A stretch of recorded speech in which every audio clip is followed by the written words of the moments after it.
Hi friends, আমি জুই। আজ আমি তোমাদের সামনে এমন একটা কাহিনী শেয়ার করব যা শুনে তোমাদের মাথা ঘুরে যাবে। আমার বয়স 40 আর আমার ছেলে বিপ্লবের বয়স 21।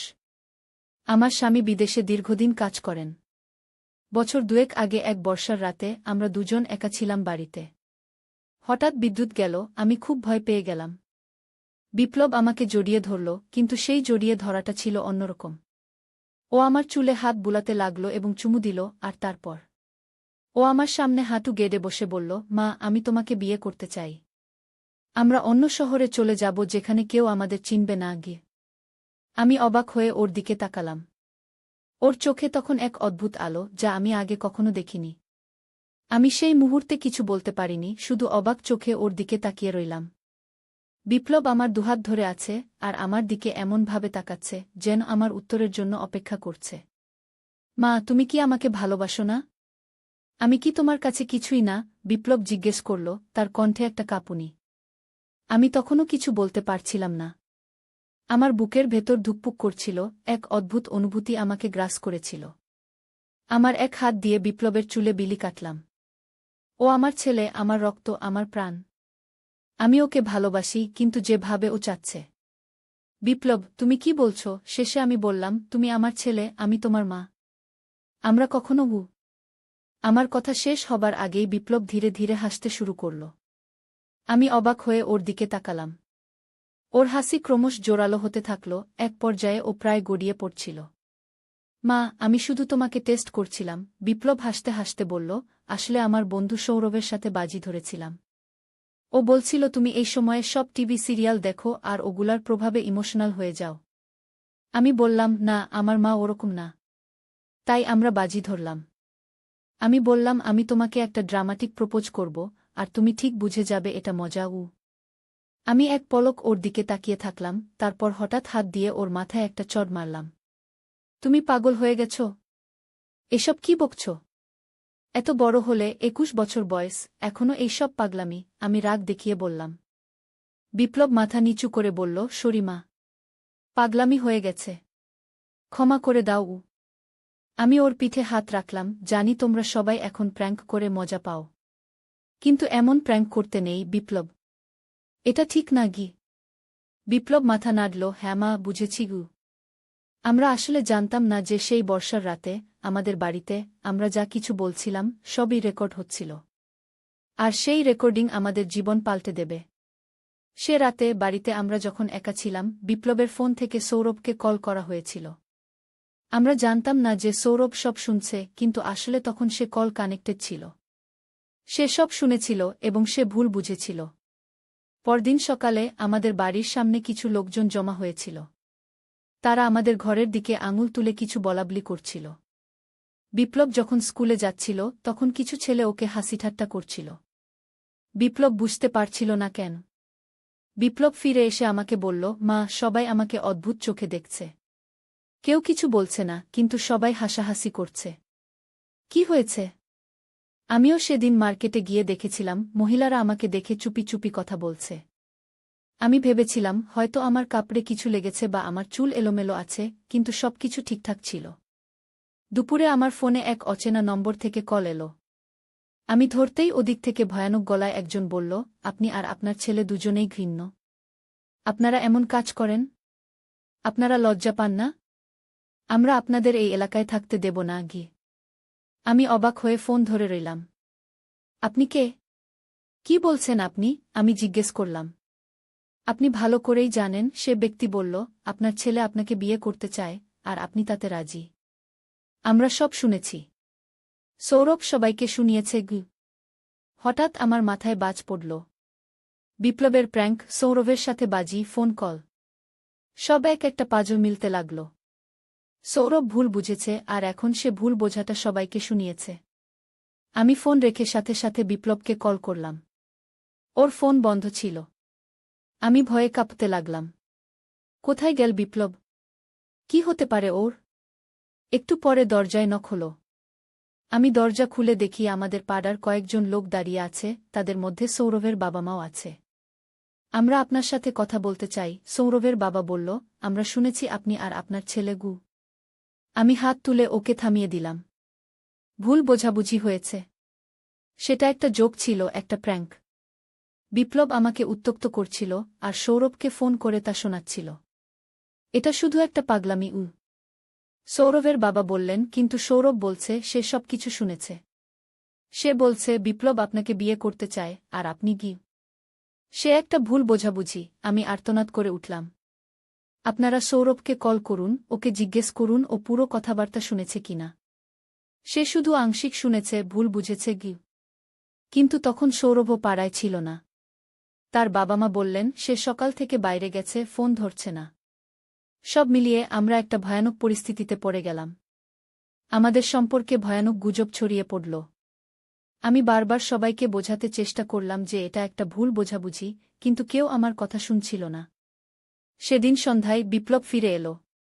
ও প্রচণ্ড বিরক্ত, রাগে ফুঁসছিল। ওর গালে একটা আঙুলের দাগ, যেন কেউ ওকে থাপ্পড় মেরেছে। কি হয়েছে বিপ্লব, আমি জিজ্ঞেস করলাম। সৌরভ, বিপ্লব ক্রোধে বলল, সে সবাইকে বলে বেড়াচ্ছে যে আমি তোমাকে বিয়ে করতে চাই, আর তুমিও রাজি আছো। সবাই আমাকে নোংরা চোখে দেখছে। আমি সৌরভকে খুঁজে বের করেছিলাম, ওকে সব বোঝাতে চেয়েছিলাম, কিন্তু ও আমার কথা শুনল না। ও আমাকে ধাক্কা দিল, আমিও ওকে ধাক্কা দিলাম। তারপর ওর বাবা এসে আমাকে থাপ্পড় মারলেন। আমি হতবাক হয়ে গেলাম। কি সর্বনাশ! এখন কি হবে বিপ্লব? বিপ্লব আমার পাশে বসল। আমি জানি না মা। আমি শুধু একটা পাগলামি করতে চেয়েছিলাম, এখন দেখো কি হয়ে গেল। আমরা বুঝতে পারছিলাম যে আমাদের এই অবস্থায় পাড়ায় থাকা আর সম্ভব নয়। কিন্তু আমরা কোথায় যাব? আমার স্বামী বিদেশে, তিনি আসতে অনেক সময় লাগবে। আমরা দুজন এই মুহূর্তে একদম একা। তখনই আমাদের মাথায় একটা আইডিয়া এলো। আমরা সিদ্ধান্ত নিলাম পাড়ার সমস্ত লোকের সামনে বিপ্লবের ফোনে সেই রাতের পুরো কথোপকথন রেকর্ড করে শোনাব। তাতে সবাই বুঝবে এটা শুধু একটা প্র্যাঙ্ক ছিল, কোনো বাস্তব ঘটনা নয়। কিন্তু বিপ্লবের ফোনে সেই রেকর্ডিং নেই। সে সৌরভকে কল করেছিল, কিন্তু রেকর্ড করেনি। এখন একমাত্র প্রমাণ সৌরভের কাছে, আর সে আমাদের বিরুদ্ধে। সেদিন রাতে যখন আমরা ঘুমাতে যাচ্ছিলাম, হঠাৎ দরজায় জোরে ধাক্কা দেওয়ার শব্দ হল। আমরা ভয়ে কাঁপতে লাগলাম। আমি দরজার কাছে গিয়ে জিজ্ঞেস করলাম, কে? আমরা পুলিশ, একটা গম্ভীর কণ্ঠ এলো। আমরা আপনার বাড়ি সার্চ করতে এসেছি। আমাদের খবর পেয়েছি আপনার বাড়িতে কিছু অস্বাভাবিক ঘটনা ঘটেছে। আমি অবাক হয়ে বিপ্লবের দিকে তাকালাম। ও ভয়ে পাংশু হয়ে গেছে। আমি কাঁপা হাতে দরজা খুললাম। দরজার বাইরে কয়েকজন লোক দাঁড়িয়ে আছে, তাদের মধ্যে দুজন পুলিশের পোশাক পরে আছে। আমি বুঝতে পারলাম না, কেউ কি সত্যিই পুলিশকে ফোন করেছে? একটা বড় হয়ে গেল। আপনাদের কি চাই? আমি ভয়ে ভয়ে জিজ্ঞেস করলাম। পুলিশ অফিসার আমাদের বাড়ির ভেতরে এলেন। আমাদের কাছে খবর এসেছে এখানে মাছেলে। তিনি থামলেন, যেন কি বলবেন বুঝতে পারছেন না। এটা একটা ভুল বোঝাবুঝি স্যার। বিপ্লব এগিয়ে এসে বলল, আমি আমার বন্ধুর সাথে একটা প্র্যাঙ্ক করছিলাম। আমি আমার মাকে উত্ত্যক্ত করছিলাম, তিনি রাগ করেছিলেন। সবকিছু রেকর্ডে আছে, কিন্তু সেই রেকর্ড শুধু আমার বন্ধুর কাছে আছে, আর সে এখন আমাদের বিরুদ্ধে গিয়েছে। পুলিশ অফিসার বিপ্লবের দিকে কয়েক মুহূর্ত তাকিয়ে রইলেন, তারপর ধীরে ধীরে আমার দিকে ফিরলেন। মিসেস দাস, এই ঘটনা সত্যি? তিনি জিজ্ঞেস করলেন। আমি মাথা নাড়লাম, হ্যাঁ স্যার। বিপ্লব শুধু প্র্যাঙ্ক করছিল। সে তার বন্ধুর সাথে বাজি ধরেছিল যে সে আমাকে উত্ত্যক্ত করতে পারবে, আর আমি রাগ করব না। কিন্তু আমি রাগ করেছিলাম, আর সেই প্র্যাঙ্কের অংশ হিসেবেই বিপ্লব আমাকে সেই আমি থামলাম, লজ্জায় মুখ নিচু করলাম। পুলিশ অফিসার আমাদের দিকে কিছুক্ষণ তাকিয়ে রইলেন, তারপর বললেন, আচ্ছা, আমি বুঝতে পারছি। কিন্তু আপনাদের বিরুদ্ধে অভিযোগ এসেছে এবং আমাদের তদন্ত করতে হবে। আপনাদের থানায় আসতে হবে। সেই রাতে আমরা থানায় গিয়ে ঘণ্টার পর ঘণ্টা বসে রইলাম। পুলিশ অফিসাররা আমাদের আলাদা আলাদা জিজ্ঞাসাবাদ করলেন। আমরা বারবার একই কথা বললাম, এটা শুধু একটা প্র্যাঙ্ক ছিল, কোনো বাস্তব ঘটনা নয়। শেষ পর্যন্ত রাত প্রায় ৩টার সময় তারা আমাদের যেতে দিলেন। আমরা আপনাদের কথা বিশ্বাস করছি, প্রধান অফিসার বললেন, কিন্তু আমাদের এই অভিযোগ তদন্ত করতে হবে। আমরা আপনাদের বন্ধু সৌরভকে খুঁজে বের করব, তার কাছে থাকা রেকর্ডিং শুনব। আমরা বাড়ি ফিরলাম, কিন্তু সেই রাতে ঘুম এলো না। আমরা বুঝতে পারছিলাম আমাদের জীবন পাল্টে গেছে। একটা সাধারণ প্র্যাঙ্ক, একটা ছোট্ট পাগলামি, এখন আমাদের জীবনের সবচেয়ে বড় সমস্যা। পরদিন সকালে আমরা জিনিসপত্র গোছাতে শুরু করলাম। আমরা সিদ্ধান্ত নিয়েছিলাম আমাদের এই পাড়া ছেড়ে যেতে হবে। যতদিন না এই ভুল বোঝাবুঝি মিটে যায় ততদিন আমরা আমার দিদির বাড়িতে থাকব। তিনি অন্য শহরে থাকেন, সেখানে আমাদের কেউ চিনবে না। যখন আমরা জিনিসপত্র গোছাচ্ছিলাম হঠাৎ দরজায় নক হলো। আমি দরজা খুলে দেখি সৌরভ দাঁড়িয়ে আছে। সৌরভ, আমি অবাক হয়ে জিজ্ঞেস করলাম, তুমি এখানে কেন? সৌরভ মাথা নিচু করে দাঁড়িয়ে রইল। বিপ্লব দ্রুত দরজার কাছে এসে দাঁড়াল।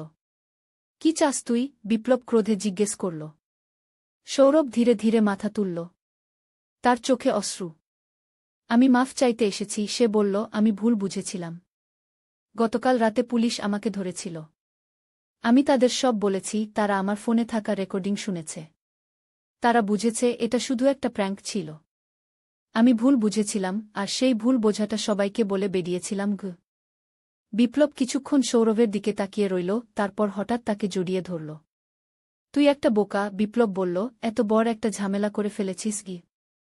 সৌরভ বিপ্লবকে জড়িয়ে ধরে কাঁদতে লাগল। আমি জানি আমি খুব বোকামি করেছি। আমি সবাইকে ভুল বুঝিয়েছি। এখন আমি সবাইকে সত্যিটা বলে দেব। সেদিন সৌরভ পুরো পাড়া ঘুরে ঘুরে সবাইকে সত্যিটা বলল। সে বলল এটা শুধু একটা প্র্যাঙ্ক ছিল, একটা বাজি ছিল, এবং সে ভুল বুঝেছিল। ধীরে ধীরে লোকজন আমাদের বিশ্বাস করতে শুরু করল। কিন্তু তারপরও কিছু লোক আমাদের সন্দেহের চোখে দেখছিল। আমরা বুঝতে পারছিলাম এই পাড়ায় আমাদের আর শান্তিতে থাকা সম্ভব নয়। 1 মাস পর আমরা সিদ্ধান্ত নিলাম আমরা অন্য শহরে চলে যাব।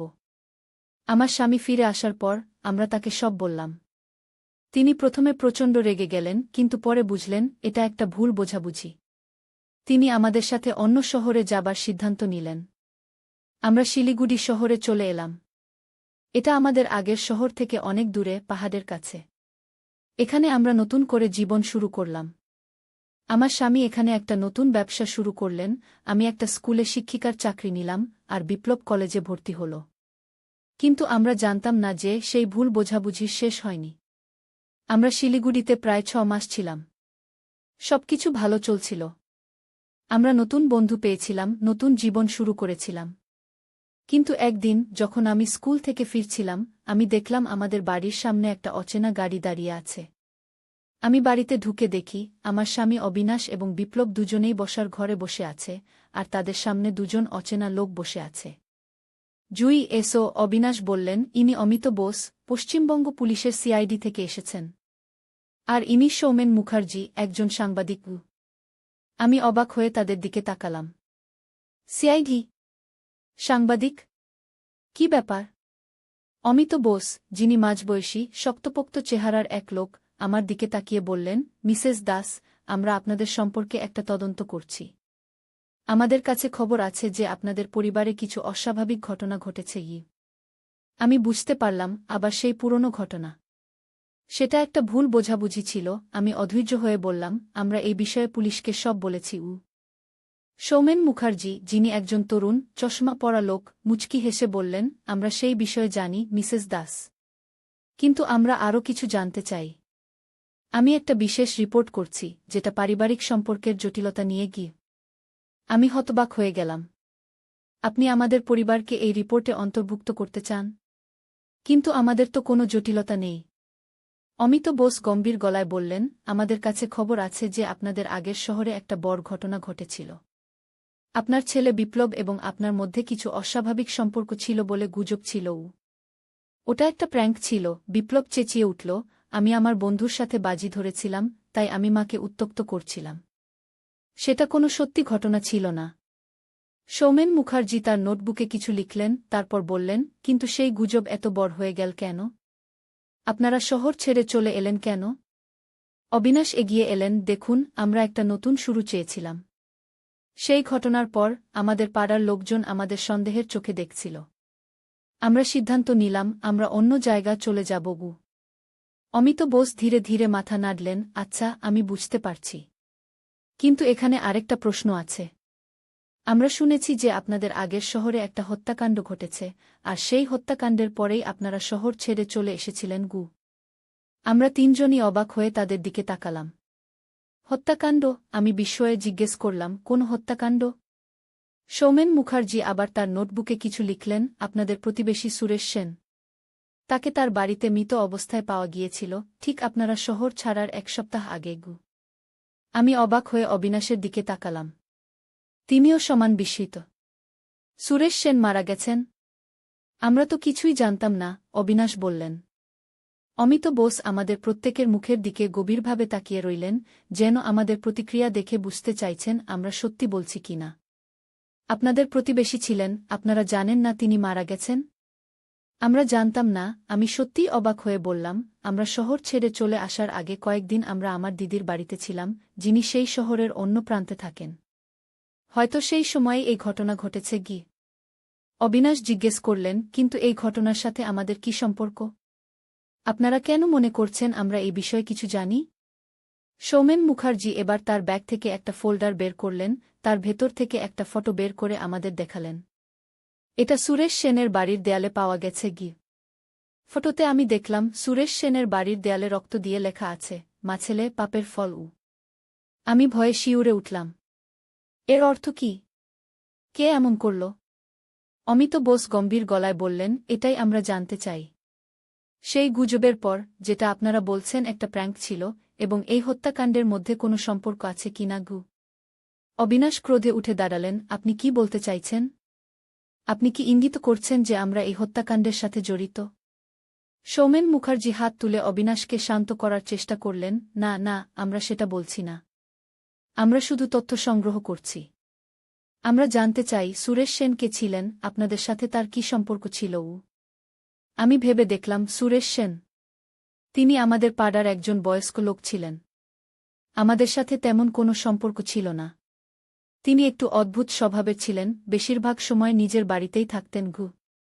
অমিত বোস আমার কথা শুনে মাথা নাড়লেন। আমরা শুনেছি তিনি সেই গুজব ছড়াতে বেশ সাহায্য করেছিলেন। তিনি নাকি সবাইকে বলেছিলেন যে তিনি আপনাদের বাড়িতে অদ্ভুত শব্দ শুনেছিলেন। বিপ্লব ক্রোধে মুখ লাল করে বলল, সুরেশ কাকু বাড়িতে থাকতে থাকতে পাগল হয়ে গিয়েছিলেন। উনি সব সময় অদ্ভুত অদ্ভুত কথা বলতেন। কেউ তার কথা বিশ্বাস করত না।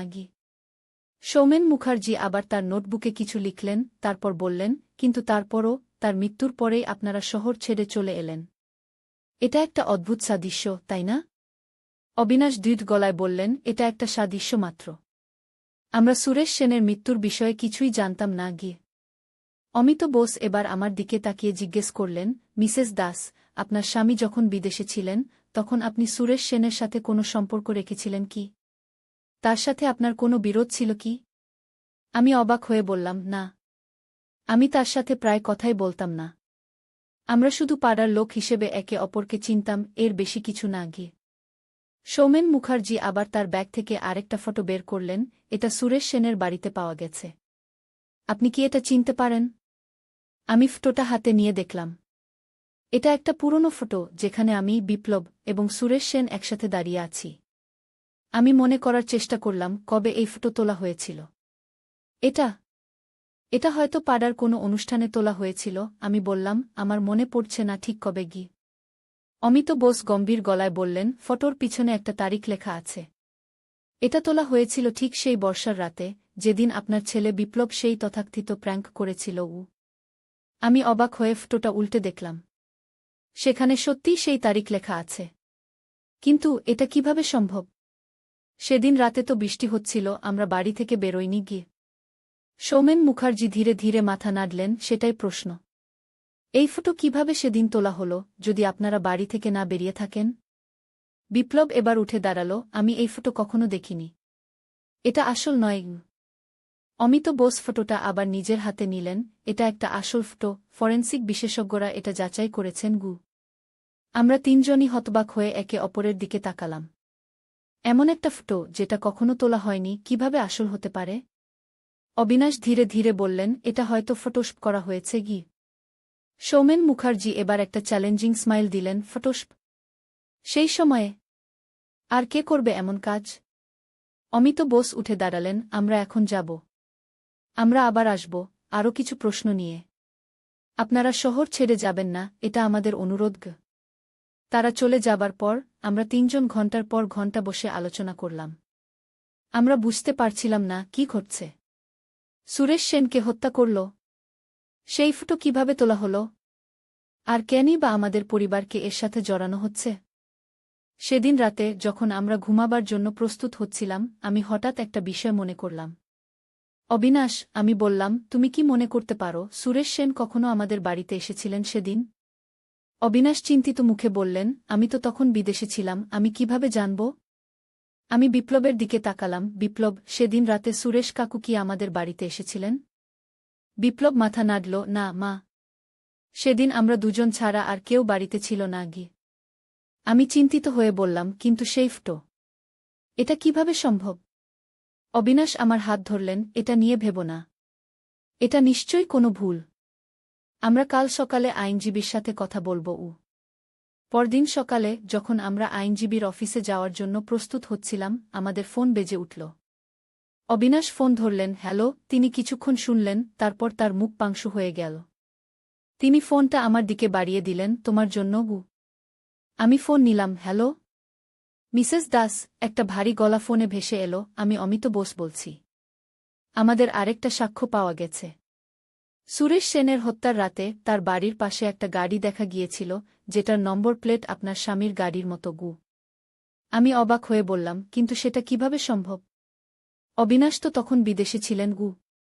হ্যাঁ, আমরা সেটা জানি, অমিত বোস বললেন, কিন্তু গাড়িটা আপনাদের, তাই না? আমি ভেবে দেখলাম, হ্যাঁ, সেটা আমাদের গাড়ি। কিন্তু অবিনাশ যখন বিদেশে ছিলেন, আমরা সেই গাড়ি ব্যবহার করতাম না। সেটা গ্যারেজে রাখা ছিল। আমরা আজ বিকেলে আপনাদের বাড়িতে আসছি, অমিত বোস বললেন, আমরা আপনাদের গাড়ি দেখতে চাই।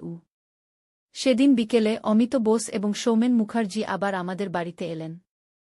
তারা আমাদের গাড়ি পরীক্ষা করলেন। অবিনাশ তাদের গাড়ির চাবি দিলেন, তারা গাড়ির ভেতরে কিছু নমুনা সংগ্রহ করলেন। আমরা এই নমুনাগুলি ল্যাবে পাঠাব, অমিত বোস বললেন, আমরা দেখব এগুলি সুরেশ সেনের বাড়িতে পাওয়া নমুনাগুলির সাথে মিলে কিনা। আমরা তিনজনই উদ্বিগ্ন ছিলাম, কিন্তু আমরা জানতাম আমরা নির্দোষ।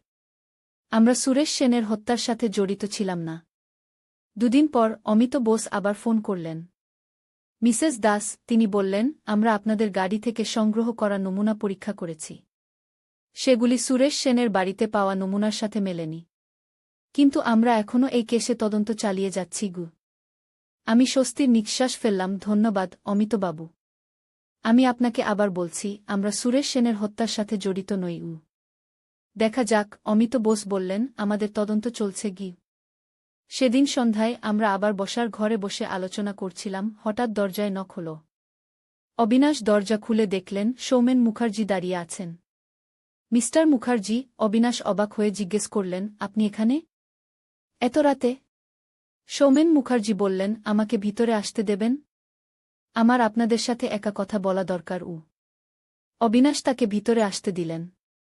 সৌমেন মুখার্জি ঘরে ঢুকে চারদিকে তাকালেন, তারপর আমাদের কাছে এসে বসলেন। মিস্টার দাস, মিসেস দাস, বিপ্লব, তিনি ধীরে ধীরে বললেন, আমি আপনাদের একটা কথা ভুল বোঝাবুঝি হয়েছে। সেটা একটা জোক ছিল, একটা প্র্যাঙ্ক। বিপ্লব আমাকে উত্ত্যক্ত করছিল, আর সৌরভকে ফোন করে তা শোনাচ্ছিল।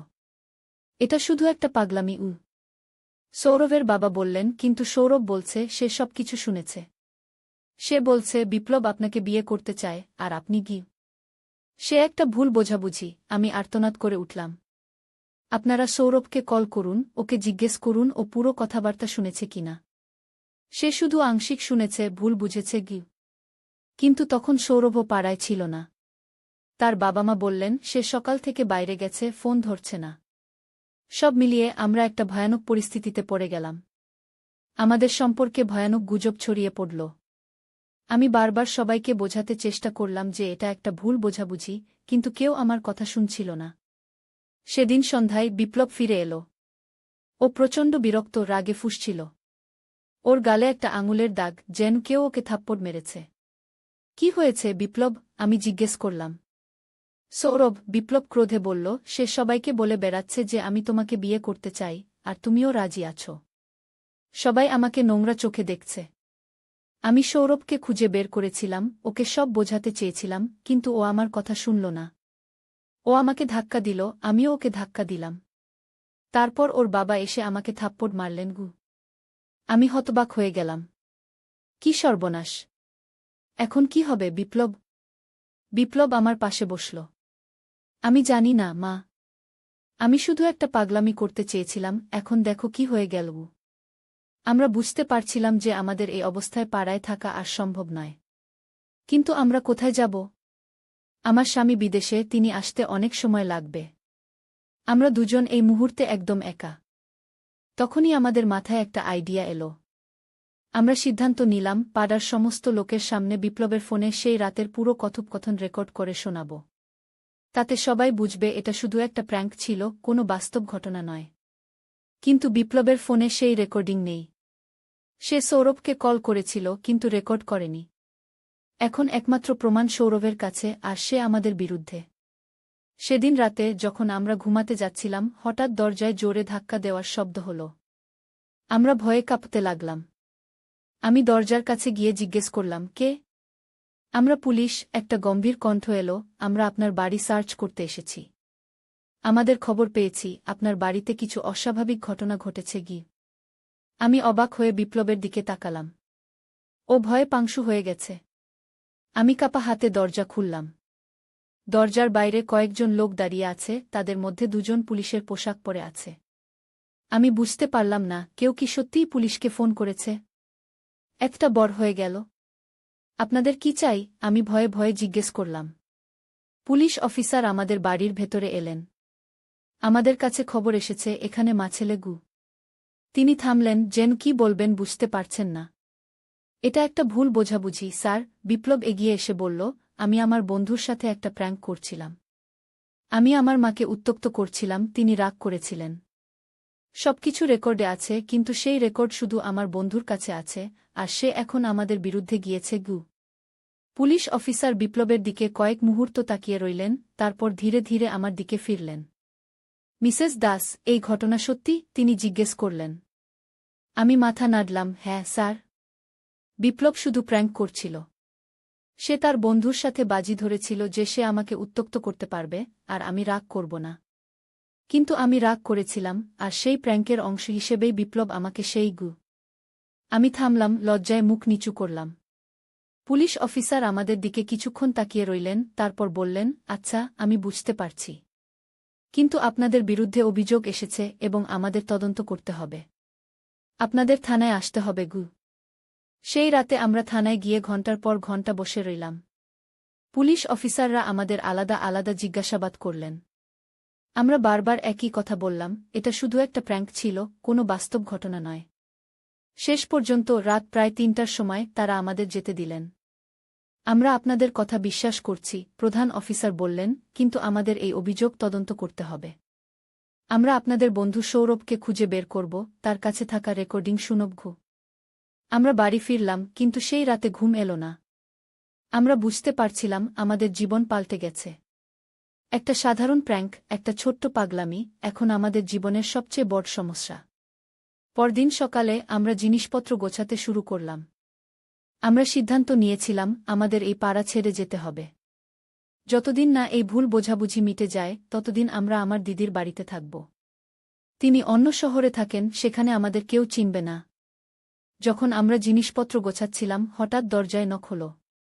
আমি দরজা খুলে দেখি সৌরভ দাঁড়িয়ে আছে। সৌরভ, আমি অবাক হয়ে জিজ্ঞেস করলাম, তুমি এখানে কেন? সৌরভ মাথা নিচু করে দাঁড়িয়ে রইল। বিপ্লব দ্রুত দরজার কাছে এসে দাঁড়াল। কি চাস তুই? বিপ্লব ক্রোধে জিজ্ঞেস করল। সৌরভ ধীরে ধীরে মাথা তুলল। তার চোখে অশ্রু। আমি মাফ চাইতে এসেছি, সে বলল, আমি ভুল বুঝেছিলাম। গতকাল রাতে পুলিশ আমাকে ধরেছিল।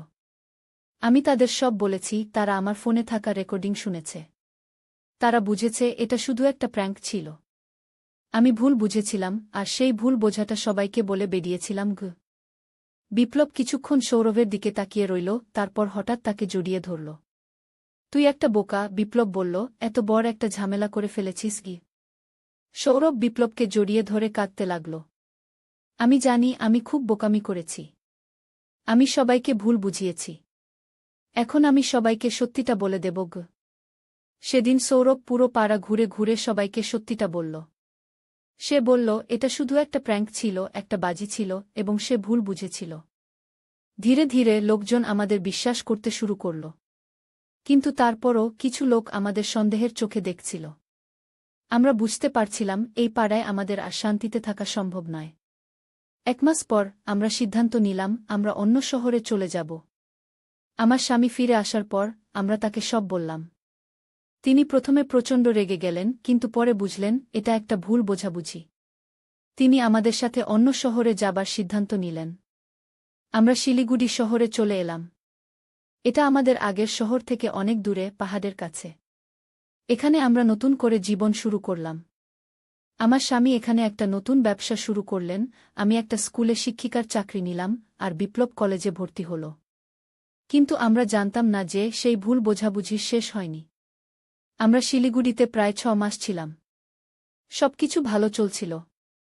আমরা নতুন বন্ধু পেয়েছিলাম, নতুন জীবন শুরু করেছিলাম। কিন্তু একদিন যখন আমি স্কুল থেকে ফিরছিলাম, আমি দেখলাম আমাদের বাড়ির সামনে একটা অচেনা গাড়ি দাঁড়িয়ে আছে। আমি বাড়িতে ঢুকে দেখি আমার স্বামী অবিনাশ এবং বিপ্লব দুজনেই বসার ঘরে বসে আছে, আর তাদের সামনে দুজন অচেনা লোক বসে আছে। জুই, এসো, অবিনাশ বললেন। ইনি অমিত বোস, পশ্চিমবঙ্গ পুলিশের সিআইডি থেকে এসেছেন। আর ইনি সৌমেন মুখার্জি, একজন সাংবাদিক। আমি অবাক হয়ে তাদের দিকে তাকালাম। সিআইডি? সাংবাদিক? কি ব্যাপার?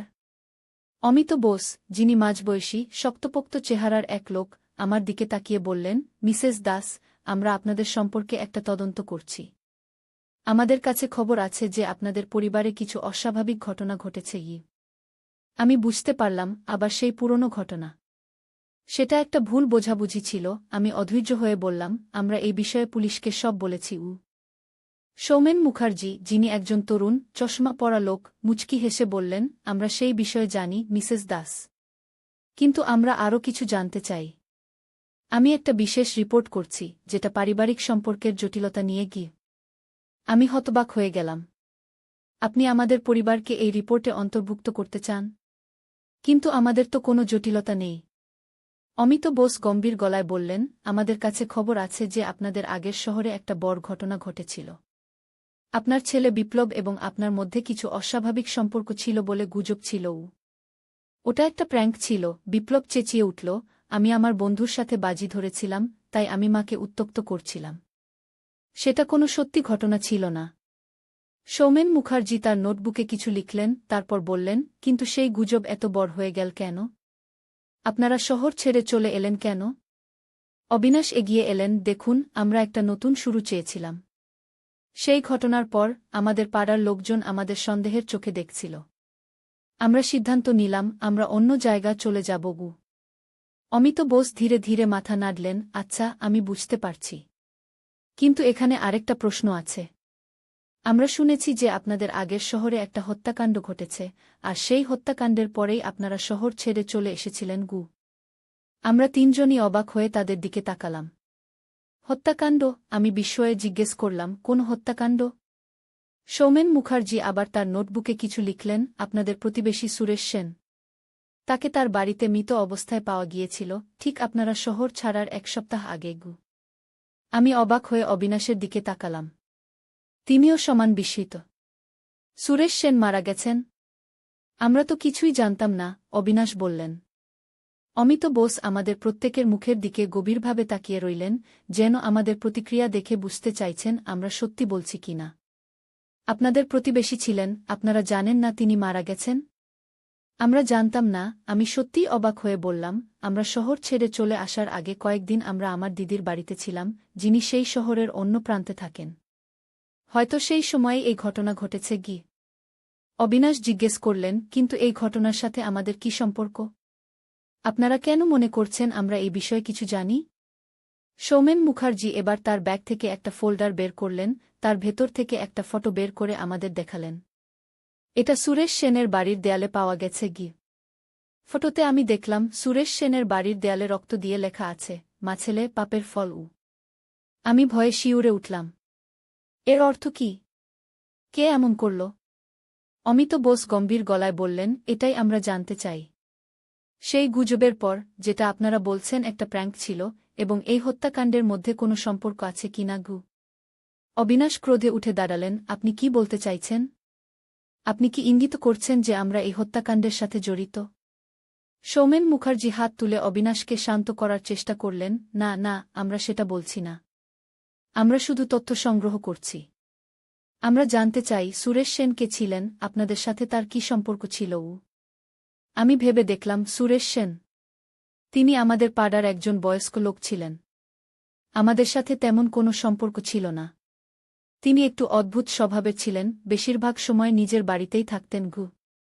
অমিত বোস আমার কথা শুনে মাথা নাড়লেন, আমরা শুনেছি তিনি সেই গুজব ছড়াতে বেশ সাহায্য করেছিলেন। তিনি নাকি সবাইকে বলেছিলেন যে তিনি আপনাদের বাড়িতে অদ্ভুত শব্দ শুনেছিলেন। বিপ্লব ক্রোধে মুখ লাল করে বলল, সুরেশ কাকু বাড়িতে থাকতে থাকতে পাগল হয়ে গিয়েছিলেন। উনি সব সময় অদ্ভুত অদ্ভুত কথা বলতেন। কেউ তার কথা বিশ্বাস করত না। সৌমেন মুখার্জি আবার তার নোটবুকে কিছু লিখলেন, তারপর বললেন, কিন্তু তারপরও তার মৃত্যুর পরেই আপনারা শহর ছেড়ে চলে এলেন। এটা একটা অদ্ভুত সাদৃশ্য, তাই না? অবিনাশ দৃঢ় গলায় বললেন, এটা একটা সাদৃশ্য মাত্র। আমরা সুরেশ সেনের মৃত্যুর বিষয়ে কিছুই জানতাম না। অমিত বোস এবার আমার দিকে তাকিয়ে জিজ্ঞেস করলেন, মিসেস দাস, আপনার স্বামী যখন বিদেশে ছিলেন তখন আপনি সুরেশ সেনের সাথে কোনো সম্পর্ক রেখেছিলেন কি? তার সাথে আপনার কোনো বিরোধ ছিল কি? আমি অবাক হয়ে বললাম, না। আমি তার সাথে প্রায় কথাই বলতাম না। আমরা শুধু পাড়ার লোক হিসেবে একে অপরকে চিনতাম, এর বেশি কিছু না। সৌমেন মুখার্জি আবার তার ব্যাগ থেকে আরেকটা ফটো বের করলেন, এটা সুরেশ সেনের বাড়িতে পাওয়া গেছে। আপনি কি এটা চিনতে পারেন? আমি ফটোটা হাতে নিয়ে দেখলাম। এটা একটা পুরনো ফটো যেখানে আমি, বিপ্লব এবং সুরেশ সেন একসাথে দাঁড়িয়ে আছি। আমি মনে করার চেষ্টা করলাম কবে এই ফটো তোলা হয়েছিল। এটা হয়তো পাড়ার কোনো অনুষ্ঠানে তোলা হয়েছিল। আমি বললাম, আমার মনে পড়ছে না ঠিক কবে। অমিত বোস গম্ভীর গলায় বললেন, ফটোর পিছনে একটা তারিখ লেখা আছে। এটা তোলা হয়েছিল ঠিক সেই বর্ষার রাতে যেদিন আপনার ছেলে বিপ্লব সেই তথাকথিত প্র্যাঙ্ক করেছিল। আমি অবাক হয়ে ফটোটা উল্টে দেখলাম। সেখানে সত্যিই সেই তারিখ লেখা আছে। কিন্তু এটা কিভাবে সম্ভব? সেদিন রাতে তো বৃষ্টি হচ্ছিল, আমরা বাড়ি থেকে বেরোইনি। সৌমেন মুখার্জি ধীরে ধীরে মাথা নাড়লেন, সেটাই প্রশ্ন। এই ফটো কিভাবে সেদিন তোলা হলো যদি আপনারা বাড়ি থেকে না বেরিয়ে থাকেন? বিপ্লব এবার উঠে দাঁড়াল, আমি এই ফটো কখনো দেখিনি। এটা আসল নয়। অমিত বোস ফটোটা আবার নিজের হাতে নিলেন, এটা একটা আসল ফটো, ফরেনসিক বিশেষজ্ঞরা এটা যাচাই করেছেন। আমরা তিনজনই হতবাক হয়ে একে অপরের দিকে তাকালাম। এমন একটা ফটো যেটা কখনো তোলা হয়নি, কিভাবে আসল হতে পারে? অবিনাশ ধীরে ধীরে বললেন, এটা হয়তো ফটোশপ করা হয়েছে। সৌমেন মুখার্জি এবার একটা চ্যালেঞ্জিং স্মাইল দিলেন, ফটোশপ? সেই সময়ে আর কে করবে এমন কাজ? অমিত বোস উঠে দাঁড়ালেন, আমরা এখন যাব। আমরা আবার আসব, আরও কিছু প্রশ্ন নিয়ে। আপনারা শহর ছেড়ে যাবেন না, এটা আমাদের অনুরোধ। তারা চলে যাবার পর আমরা তিনজন ঘণ্টার পর ঘণ্টা বসে আলোচনা করলাম। আমরা বুঝতে পারছিলাম না কি ঘটছে। সুরেশ সেনকে হত্যা করল? সেই ফটো কিভাবে তোলা হলো? আর কেনই বা আমাদের পরিবারকে এর সাথে জড়ানো হচ্ছে? সেদিন রাতে যখন আমরা ঘুমাবার জন্য প্রস্তুত হচ্ছিলাম, আমি হঠাৎ একটা বিষয় মনে করলাম। অবিনাশ, আমি বললাম, তুমি কি মনে করতে পারো সুরেশ সেন কখনো আমাদের বাড়িতে এসেছিলেন সেদিন? অবিনাশ চিন্তিত মুখে বললেন, আমি তো তখন বিদেশে ছিলাম, আমি কিভাবে জানব? আমি বিপ্লবের দিকে তাকালাম, বিপ্লব, সেদিন রাতে সুরেশ কাকু কি আমাদের বাড়িতে এসেছিলেন? বিপ্লব মাথা নাড়ল, না মা। সেদিন আমরা দুজন ছাড়া আর কেউ বাড়িতে ছিল না। আমি চিন্তিত হয়ে বললাম, কিন্তু সেই ফটো, এটা কিভাবে সম্ভব? অবিনাশ আমার হাত ধরলেন, এটা নিয়ে ভেব না। এটা নিশ্চয়ই কোনো ভুল। আমরা কাল সকালে আইনজীবীর সাথে কথা বলবো। পরদিন সকালে যখন আমরা আইনজীবীর অফিসে যাওয়ার জন্য প্রস্তুত হচ্ছিলাম, আমাদের ফোন বেজে উঠল। অবিনাশ ফোন ধরলেন, হ্যালো। তিনি কিছুক্ষণ শুনলেন, তারপর তার মুখ পাংশু হয়ে গেল। তিনি ফোনটা আমার দিকে বাড়িয়ে দিলেন, তোমার জন্য।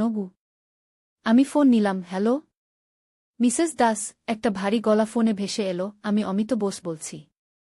আমাদের আরেকটা সাক্ষ্য পাওয়া গেছে। সুরেশ সেনের হত্যার রাতে তার বাড়ির পাশে একটা গাড়ি দেখা গিয়েছিল যেটার নম্বর প্লেট আপনার স্বামীর গাড়ির মতো। আমি অবাক হয়ে বললাম, কিন্তু সেটা কিভাবে সম্ভব? অবিনাশ তো তখন বিদেশে ছিলেন।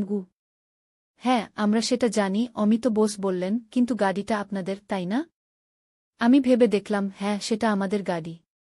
কিন্তু অবিনাশ যখন বিদেশে ছিলেন আমরা সেই গাড়ি ব্যবহার করতাম না।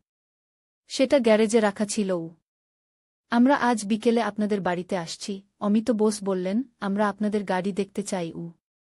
সেদিন বিকেলে অমিত বোস এবং সৌমেন মুখার্জি আবার আমাদের বাড়িতে এলেন। তারা আমাদের গাড়ি পরীক্ষা করলেন। অবিনাশ তাদের গাড়ির চাবি দিলেন, তারা গাড়ির ভেতরে কিছু নমুনা সংগ্রহ করলেন।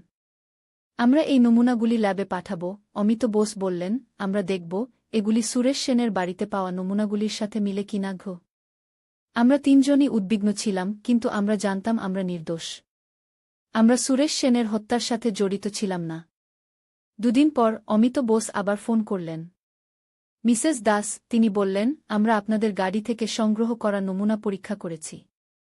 সেগুলি সুরেশ সেনের বাড়িতে পাওয়া নমুনার সাথে মেলেনি। কিন্তু আমরা এখনও এই কেসে তদন্ত চালিয়ে যাচ্ছি। আমি স্বস্তির নিঃশ্বাস ফেললাম। ধন্যবাদ অমিতবাবু। আমি আপনাকে আবার বলছি, আমরা সুরেশ সেনের হত্যার সাথে জড়িত নই। দেখা যাক, অমিত বোস বললেন, আমাদের তদন্ত চলছে। সেদিন সন্ধ্যায় আমরা আবার বসার ঘরে বসে আলোচনা করছিলাম, হঠাৎ দরজায় নক হল। অবিনাশ দরজা খুলে দেখলেন সৌমেন মুখার্জি দাঁড়িয়ে আছেন। মিস্টার মুখার্জি? অবিনাশ অবাক হয়ে জিজ্ঞেস করলেন, আপনি এখানে এত রাতে? সৌমেন মুখার্জি বললেন, আমাকে ভিতরে আসতে দেবেন? আমার আপনাদের সাথে একা কথা বলা দরকার। অবিনাশ তাকে ভিতরে আসতে দিলেন। সৌমেন মুখার্জি ঘরে ঢুকে চারদিকে তাকালেন, তারপর আমাদের কাছে এসে বসলেন। মিস্টার দাস, মিসেস দাস, বিপ্লব, তিনি ধীরে ধীরে বললেন, আমি আপনাদের একটা কথা ভুল বোঝাবুঝি হয়েছে। সেটা একটা জোক ছিল, একটা প্র্যাঙ্ক। বিপ্লব আমাকে উত্ত্যক্ত করছিল, আর সৌরভকে ফোন করে তা শোনাচ্ছিল। এটা শুধু একটা পাগলামি। সৌরভের বাবা বললেন, কিন্তু সৌরভ বলছে সে সব কিছু শুনেছে। সে বলছে বিপ্লব আপনাকে বিয়ে করতে চায়, আর আপনি সে একটা ভুল বোঝাবুঝি। আমি আর্তনাদ করে উঠলাম। আপনারা সৌরভকে কল করুন, ওকে জিজ্ঞেস করুন ও পুরো কথাবার্তা শুনেছে কিনা। সে শুধু আংশিক শুনেছে, ভুল বুঝেছে। কিন্তু তখন সৌরভও পাড়ায় ছিল না। তার বাবা মা বললেন সে সকাল থেকে বাইরে গেছে, ফোন ধরছে না। সব মিলিয়ে আমরা একটা ভয়ানক পরিস্থিতিতে পড়ে গেলাম। আমাদের সম্পর্কে ভয়ানক গুজব ছড়িয়ে পড়ল। আমি বারবার সবাইকে বোঝাতে চেষ্টা করলাম যে এটা একটা ভুল বোঝাবুঝি, কিন্তু কেউ আমার কথা শুনছিল না। সেদিন সন্ধ্যায় বিপ্লব ফিরে এলো।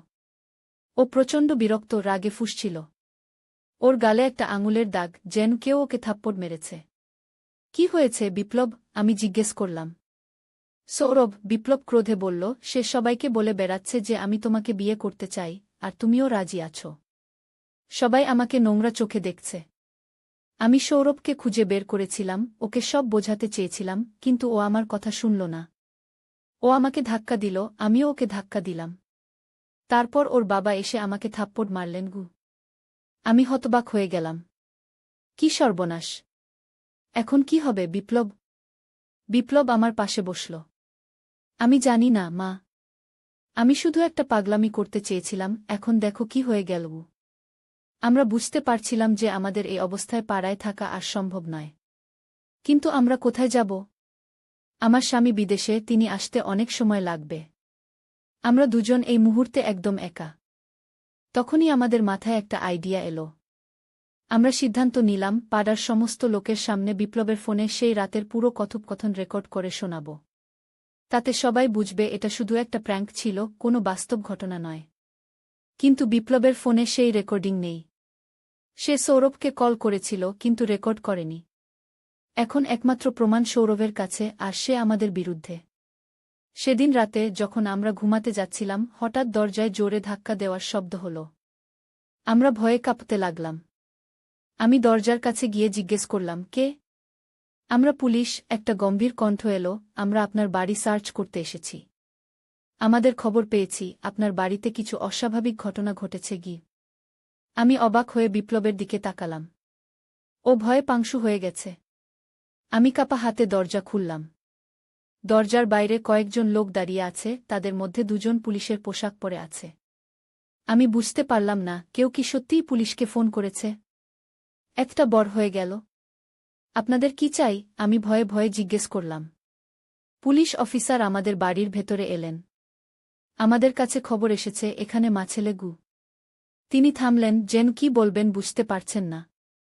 এটা একটা ভুল বোঝাবুঝি স্যার। বিপ্লব এগিয়ে এসে বলল, আমি আমার বন্ধুর সাথে একটা প্র্যাঙ্ক করছিলাম। আমি আমার মাকে উত্ত্যক্ত করছিলাম, তিনি রাগ করেছিলেন। সবকিছু রেকর্ডে আছে, কিন্তু সেই রেকর্ড শুধু আমার বন্ধুর কাছে আছে, আর সে এখন আমাদের বিরুদ্ধে গিয়েছে গু। পুলিশ অফিসার বিপ্লবের দিকে কয়েক মুহূর্ত তাকিয়ে রইলেন, তারপর ধীরে ধীরে আমার দিকে ফিরলেন। মিসেস দাস, এই ঘটনা সত্যি? তিনি জিজ্ঞেস করলেন। আমি মাথা নাড়লাম, হ্যাঁ স্যার। বিপ্লব শুধু প্র্যাঙ্ক করছিল।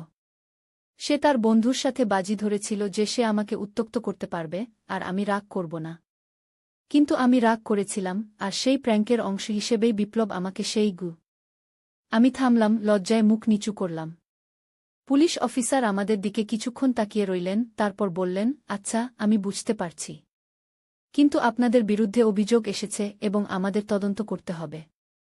আপনাদের থানায় আসতে হবে গু। সেই রাতে আমরা থানায় গিয়ে ঘণ্টার পর ঘণ্টা বসে রইলাম। পুলিশ অফিসাররা আমাদের আলাদা আলাদা জিজ্ঞাসাবাদ করলেন। আমরা বারবার একই কথা বললাম, এটা শুধু একটা প্র্যাঙ্ক ছিল, কোনো বাস্তব ঘটনা নয়।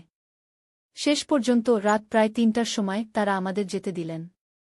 আমরা আপনাদের কথা বিশ্বাস করছি, প্রধান অফিসার বললেন, কিন্তু আমাদের এই অভিযোগ তদন্ত করতে হবে। আমরা আপনাদের বন্ধু সৌরভকে খুঁজে বের করব, তার কাছে থাকা রেকর্ডিং শুনব। আমরা বাড়ি ফিরলাম, কিন্তু সেই রাতে ঘুম এলো না। আমরা বুঝতে পারছিলাম আমাদের জীবন পাল্টে গেছে। একটা সাধারণ প্র্যাঙ্ক, একটা ছোট্ট পাগলামি, এখন আমাদের জীবনের সবচেয়ে বড় সমস্যা। পরদিন সকালে আমরা জিনিসপত্র গোছাতে শুরু করলাম। আমরা সিদ্ধান্ত নিয়েছিলাম আমাদের এই পাড়া ছেড়ে যেতে হবে। যতদিন না এই ভুল বোঝাবুঝি মিটে যায়, ততদিন আমরা আমার দিদির বাড়িতে থাকব। তিনি অন্য শহরে থাকেন, সেখানে আমাদের কেউ চিনবে না।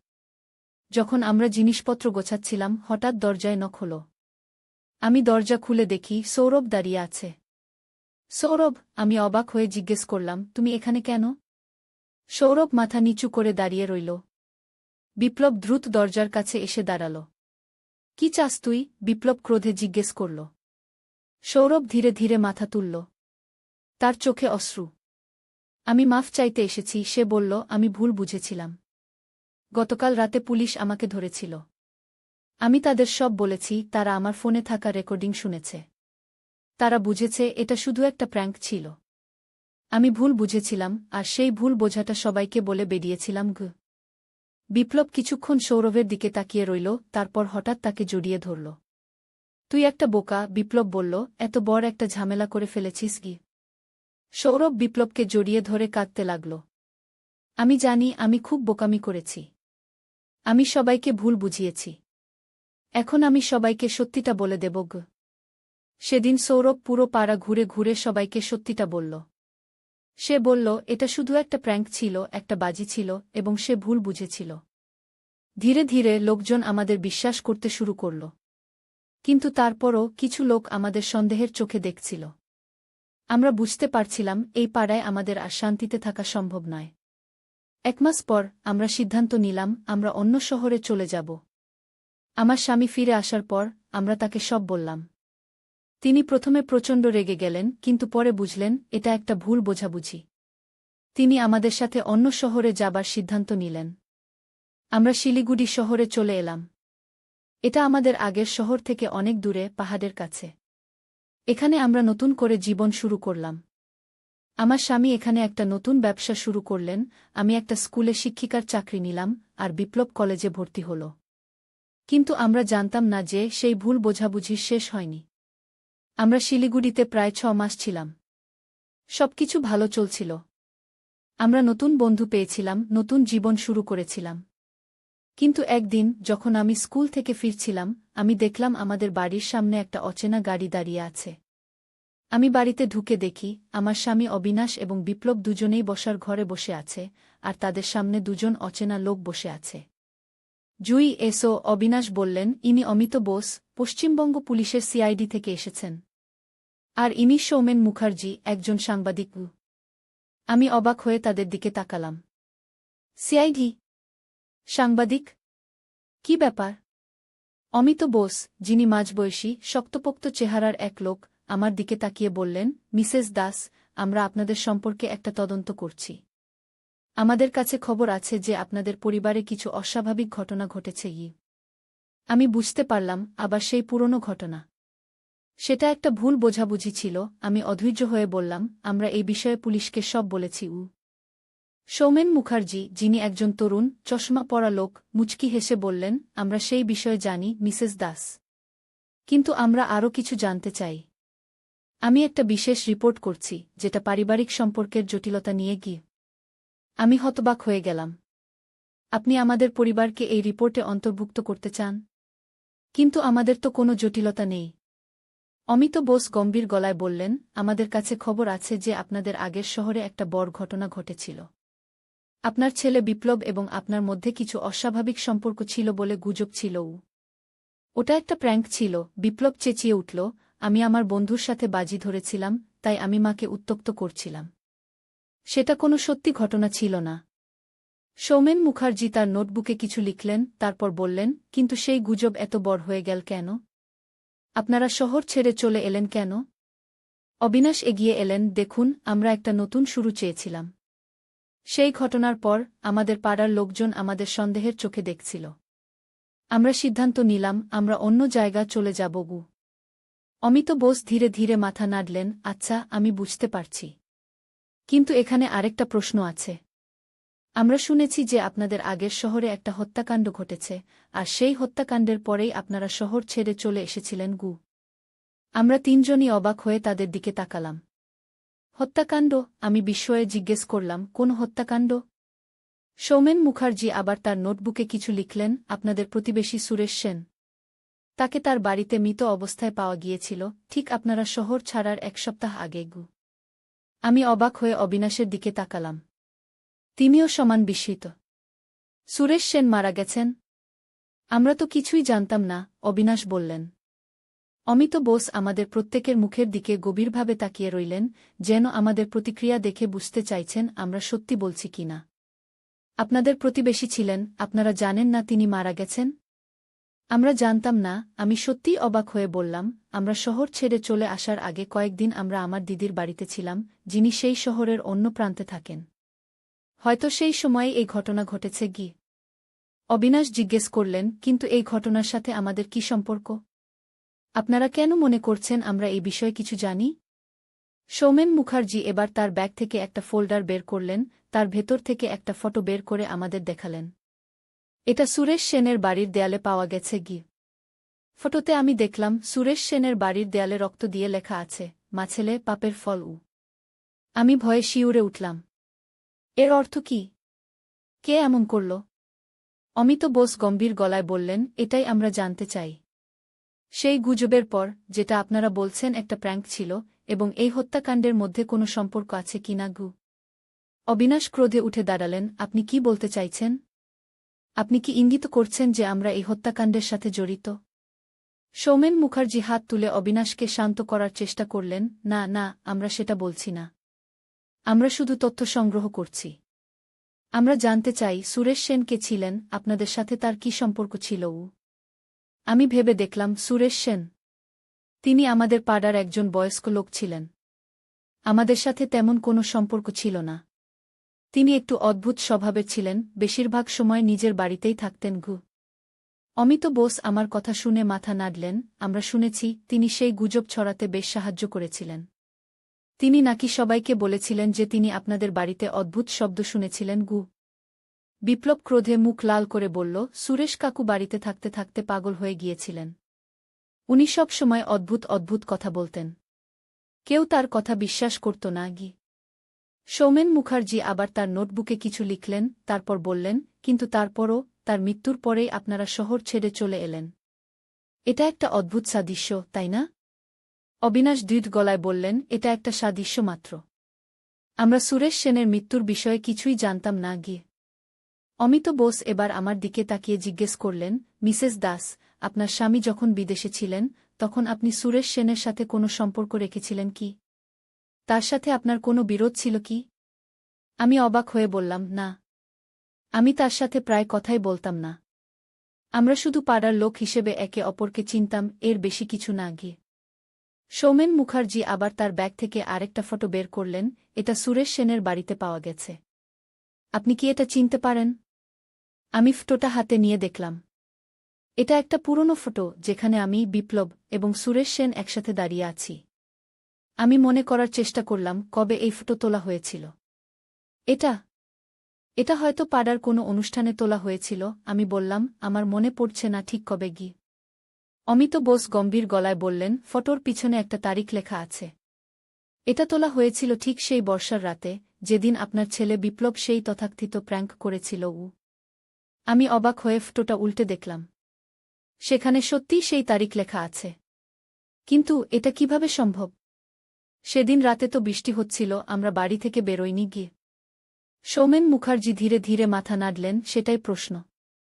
এই ফটো কিভাবে সেদিন তোলা হলো, যদি আপনারা বাড়ি থেকে না বেরিয়ে থাকেন? বিপ্লব এবার উঠে দাঁড়াল। আমি এই ফটো কখনো দেখিনি। এটা আসল নয়।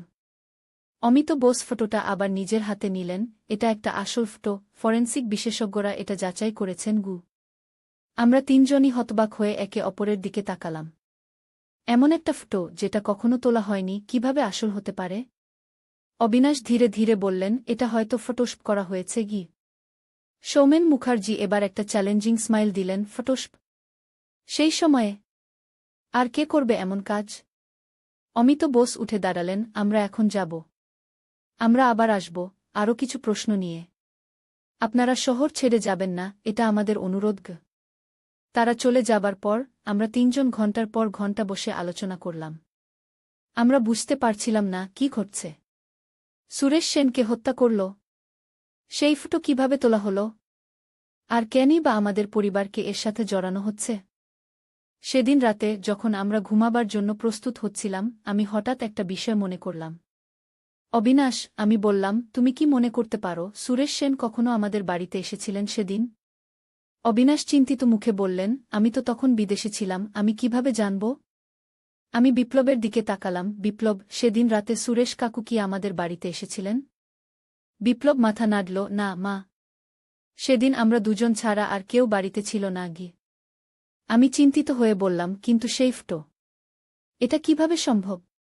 অবিনাশ আমার হাত ধরলেন। এটা নিয়ে ভেব না। এটা নিশ্চয়ই কোনো ভুল। আমরা কাল সকালে আইনজীবীর সাথে কথা বলব। পরদিন সকালে যখন আমরা আইনজীবীর অফিসে যাওয়ার জন্য প্রস্তুত হচ্ছিলাম, আমাদের ফোন বেজে উঠল। অবিনাশ ফোন ধরলেন। হ্যালো। তিনি কিছুক্ষণ শুনলেন, তারপর তার মুখ পাংশু হয়ে গেল। তিনি ফোনটা আমার দিকে বাড়িয়ে দিলেন। তোমার জন্য। আমি ফোন নিলাম। হ্যালো মিসেস দাস, একটা ভারী গলা ফোনে ভেসে এলো। আমি অমিত বোস বলছি। আমাদের আরেকটা সাক্ষ্য পাওয়া গেছে। সুরেশ সেনের হত্যার রাতে তার বাড়ির পাশে একটা গাড়ি দেখা গিয়েছিল, যেটার নম্বর প্লেট আপনার স্বামীর গাড়ির মতো। আমি অবাক হয়ে বললাম, কিন্তু সেটা কিভাবে সম্ভব? অবিনাশ তো তখন বিদেশে ছিলেন। হ্যাঁ, আমরা সেটা জানি, অমিত বোস বললেন, কিন্তু গাড়িটা আপনাদের, তাই না? আমি ভেবে দেখলাম, হ্যাঁ, সেটা আমাদের গাড়ি। কিন্তু অবিনাশ যখন বিদেশে ছিলেন, আমরা সেই গাড়ি ব্যবহার করতাম না। সেটা গ্যারেজে রাখা ছিল। আমরা আজ বিকেলে আপনাদের বাড়িতে আসছি। অমিত বোস বললেন, আমরা আপনাদের গাড়ি দেখতে চাই। সেদিন বিকেলে অমিত বোস এবং সৌমেন মুখার্জি আবার আমাদের বাড়িতে এলেন। তারা আমাদের গাড়ি পরীক্ষা করলেন। অবিনাশ তাদের গাড়ির চাবি দিলেন। তারা গাড়ির ভেতরে কিছু নমুনা সংগ্রহ করলেন। আমরা এই নমুনাগুলি ল্যাবে পাঠাব। অমিত বোস বললেন, আমরা দেখব এগুলি সুরেশ সেনের বাড়িতে পাওয়া নমুনাগুলির সাথে মিলে কিনা। আমরা তিনজনই উদ্বিগ্ন ছিলাম, কিন্তু আমরা জানতাম আমরা নির্দোষ। আমরা সুরেশ সেনের হত্যার সাথে জড়িত ছিলাম না। দুদিন পর অমিত বোস আবার ফোন করলেন। মিসেস দাস, তিনি বললেন, আমরা আপনাদের গাড়ি থেকে সংগ্রহ করা নমুনা পরীক্ষা করেছি। সেগুলি সুরেশ সেনের বাড়িতে পাওয়া নমুনার সাথে মেলেনি। কিন্তু আমরা এখনও এই কেসে তদন্ত চালিয়ে যাচ্ছি। আমি স্বস্তির নিঃশ্বাস ফেললাম। ধন্যবাদ অমিতবাবু। আমি আপনাকে আবার বলছি, আমরা সুরেশ সেনের হত্যার সাথে জড়িত নই। দেখা যাক, অমিত বোস বললেন, আমাদের তদন্ত চলছে। সেদিন সন্ধ্যায় আমরা আবার বসার ঘরে বসে আলোচনা করছিলাম, হঠাৎ দরজায় নক হল। অবিনাশ দরজা খুলে দেখলেন সৌমেন মুখার্জি দাঁড়িয়ে আছেন। মিস্টার মুখার্জি, অবিনাশ অবাক হয়ে জিজ্ঞেস করলেন, আপনি এখানে এত রাতে? সৌমেন মুখার্জি বললেন, আমাকে ভিতরে আসতে দেবেন? আমার আপনাদের সাথে একা কথা বলা দরকার। অবিনাশ তাকে ভিতরে আসতে দিলেন। সৌমেন মুখার্জি ঘরে ঢুকে চারদিকে তাকালেন, তারপর আমাদের কাছে এসে বসলেন। মিস্টার দাস, মিসেস দাস, বিপ্লব, তিনি ধীরে ধীরে বললেন, আমি আপনাদের একটা কথা ভুল বোঝাবুঝি হয়েছে। সেটা একটা জোক ছিল, একটা প্র্যাঙ্ক। বিপ্লব আমাকে উত্ত্যক্ত করছিল, আর সৌরভকে ফোন করে তা শোনাচ্ছিল। এটা শুধু একটা পাগলামি। সৌরভের বাবা বললেন, কিন্তু সৌরভ বলছে সে সব কিছু শুনেছে। সে বলছে বিপ্লব আপনাকে বিয়ে করতে চায়, আর আপনি কি? সে একটা ভুল বোঝাবুঝি। আমি আর্তনাদ করে উঠলাম। আপনারা সৌরভকে কল করুন, ওকে জিজ্ঞেস করুন ও পুরো কথাবার্তা শুনেছে কিনা। সে শুধু আংশিক শুনেছে, ভুল বুঝেছে কিন্তু তখন সৌরভও পাড়ায় ছিল না। তার বাবা মা বললেন সে সকাল থেকে বাইরে গেছে, ফোন ধরছে না। সব মিলিয়ে আমরা একটা ভয়ানক পরিস্থিতিতে পড়ে গেলাম। আমাদের সম্পর্কে ভয়ানক গুজব ছড়িয়ে পড়ল। আমি বারবার সবাইকে বোঝাতে চেষ্টা করলাম যে এটা একটা ভুল বোঝাবুঝি, কিন্তু কেউ আমার কথা শুনছিল না। সেদিন সন্ধ্যায় বিপ্লব ফিরে এলো। ও প্রচণ্ড বিরক্ত, রাগে ফুঁসছিল। ওর গালে একটা আঙুলের দাগ, যেন কেউ ওকে থাপ্পড় মেরেছে। কি হয়েছে বিপ্লব? আমি জিজ্ঞেস করলাম। সৌরভ, বিপ্লব ক্রোধে বলল, সে সবাইকে বলে বেড়াচ্ছে যে আমি তোমাকে বিয়ে করতে চাই, আর তুমিও রাজি আছো। সবাই আমাকে নোংরা চোখে দেখছে। আমি সৌরভকে খুঁজে বের করেছিলাম, ওকে সব বোঝাতে চেয়েছিলাম, কিন্তু ও আমার কথা শুনল না। ও আমাকে ধাক্কা দিল, আমিও ওকে ধাক্কা দিলাম। তারপর ওর বাবা এসে আমাকে থাপ্পড় মারলেন। আমি হতবাক হয়ে গেলাম। কি সর্বনাশ! এখন কি হবে বিপ্লব? বিপ্লব আমার পাশে বসল। আমি জানি না মা। আমি শুধু একটা পাগলামি করতে চেয়েছিলাম, এখন দেখো কি হয়ে গেল। আমরা বুঝতে পারছিলাম যে আমাদের এই অবস্থায় পাড়ায় থাকা আর সম্ভব নয়। কিন্তু আমরা কোথায় যাব? আমার স্বামী বিদেশে, তিনি আসতে অনেক সময় লাগবে। আমরা দুজন এই মুহূর্তে একদম একা। তখনই আমাদের মাথায় একটা আইডিয়া এলো। আমরা সিদ্ধান্ত নিলাম পাড়ার সমস্ত লোকের সামনে বিপ্লবের ফোনে সেই রাতের পুরো কথোপকথন রেকর্ড করে শোনাব। তাতে সবাই বুঝবে এটা শুধু একটা প্র্যাঙ্ক ছিল, কোনো বাস্তব ঘটনা নয়। কিন্তু বিপ্লবের ফোনে সেই রেকর্ডিং নেই। সে সৌরভকে কল করেছিল, কিন্তু রেকর্ড করেনি। এখন একমাত্র প্রমাণ সৌরভের কাছে, আর সে আমাদের বিরুদ্ধে। সেদিন রাতে যখন আমরা ঘুমাতে যাচ্ছিলাম, হঠাৎ দরজায় জোরে ধাক্কা দেওয়ার শব্দ হল। আমরা ভয়ে কাঁপতে লাগলাম। আমি দরজার কাছে গিয়ে জিজ্ঞেস করলাম, কে? আমরা পুলিশ, একটা গম্ভীর কণ্ঠ এলো, আমরা আপনার বাড়ি সার্চ করতে এসেছি। আমাদের খবর পেয়েছি আপনার বাড়িতে কিছু অস্বাভাবিক ঘটনা ঘটেছে। আমি অবাক হয়ে বিপ্লবের দিকে তাকালাম। ও ভয়ে পাংশু হয়ে গেছে। আমি কাঁপা হাতে দরজা খুললাম। দরজার বাইরে কয়েকজন লোক দাঁড়িয়ে আছে, তাদের মধ্যে দুজন পুলিশের পোশাক পরে আছে। আমি বুঝতে পারলাম না, কেউ কি সত্যিই পুলিশকে ফোন করেছে? একটা বড় হয়ে গেল। আপনাদের কি চাই? আমি ভয়ে ভয়ে জিজ্ঞেস করলাম। পুলিশ অফিসার আমাদের বাড়ির ভেতরে এলেন। আমাদের কাছে খবর এসেছে এখানে মাছেলে। তিনি থামলেন, যেন কি বলবেন বুঝতে পারছেন না। এটা একটা ভুল বোঝাবুঝি স্যার। বিপ্লব এগিয়ে এসে বলল, আমি আমার বন্ধুর সাথে একটা প্র্যাঙ্ক করছিলাম। আমি আমার মাকে উত্ত্যক্ত করছিলাম, তিনি রাগ করেছিলেন। সবকিছু রেকর্ডে আছে, কিন্তু সেই রেকর্ড শুধু আমার বন্ধুর কাছে আছে, আর সে এখন আমাদের বিরুদ্ধে গিয়েছে। পুলিশ অফিসার বিপ্লবের দিকে কয়েক মুহূর্ত তাকিয়ে রইলেন, তারপর ধীরে ধীরে আমার দিকে ফিরলেন। মিসেস দাস, এই ঘটনা সত্যি? তিনি জিজ্ঞেস করলেন। আমি মাথা নাড়লাম, হ্যাঁ স্যার। বিপ্লব শুধু প্র্যাঙ্ক করছিল। সে তার বন্ধুর সাথে বাজি ধরেছিল যে সে আমাকে উত্ত্যক্ত করতে পারবে, আর আমি রাগ করব না। কিন্তু আমি রাগ করেছিলাম, আর সেই প্র্যাঙ্কের অংশ হিসেবেই বিপ্লব আমাকে সেই আমি থামলাম, লজ্জায় মুখ নিচু করলাম। পুলিশ অফিসার আমাদের দিকে কিছুক্ষণ তাকিয়ে রইলেন, তারপর বললেন, আচ্ছা, আমি বুঝতে পারছি। কিন্তু আপনাদের বিরুদ্ধে অভিযোগ এসেছে এবং আমাদের তদন্ত করতে হবে। আপনাদের থানায় আসতে হবে। সেই রাতে আমরা থানায় গিয়ে ঘণ্টার পর ঘণ্টা বসে রইলাম। পুলিশ অফিসাররা আমাদের আলাদা আলাদা জিজ্ঞাসাবাদ করলেন। আমরা বারবার একই কথা বললাম, এটা শুধু একটা প্র্যাঙ্ক ছিল, কোনো বাস্তব ঘটনা নয়। শেষ পর্যন্ত রাত প্রায় ৩টার সময় তারা আমাদের যেতে দিলেন। আমরা আপনাদের কথা বিশ্বাস করছি, প্রধান অফিসার বললেন, কিন্তু আমাদের এই অভিযোগ তদন্ত করতে হবে।